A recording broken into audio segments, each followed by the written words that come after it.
নাথৰ মই মুখত মুতিছো আৰু মুখখনত এডাল ৰছীৰে বান্ধিছো।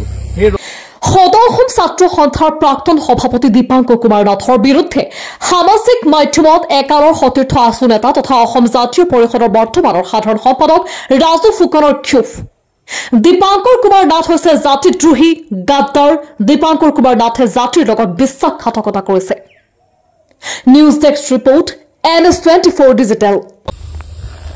দীপাংকৰ কুমাৰ নাথ তাৰ মই মুখত মুতিছো, যিটো মানুহে নতুন ৰাজনৈতিক আন্দোলনৰ পাছত নতুন ৰাজনৈতিক দল খুলিবলৈ কৈ আচলতে পিছত যিটো দলৰ বিৰোধিতা কৰি ৰাজনৈতিক দল খুলিলে, সেই দলত যোগদান কৰিলে।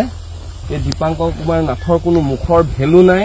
তাৰ মুখখনত মই পেটিকোটৰ ৰছী দি বান্ধিছো আৰু তাৰ মুখখন ৰাইজে চিনি পাওঁ। অসমৰ ৰাইজে বিশ্বাসঘাতক জাতিৰ গাদ্দাৰী এই দীপাংকৰ কুমাৰ নাথক চিনি পাবৰ কাৰণে আমি অনুৰোধ জনাইছো যে সদৌ অসম ছাত্ৰ সন্থাৰ পৰা মোক আৰু চিত্ৰৰঞ্জন বসুমতাৰীক দলৰ নেতৃত্ব লবলৈ কৈ পিছত আহিম বুলি কৈ আচলতে তেওঁ মূৰ ফুলুকা মাৰি আজিৰ তাৰিখত তেওঁ জাতিক দুহিতা কৰিছে।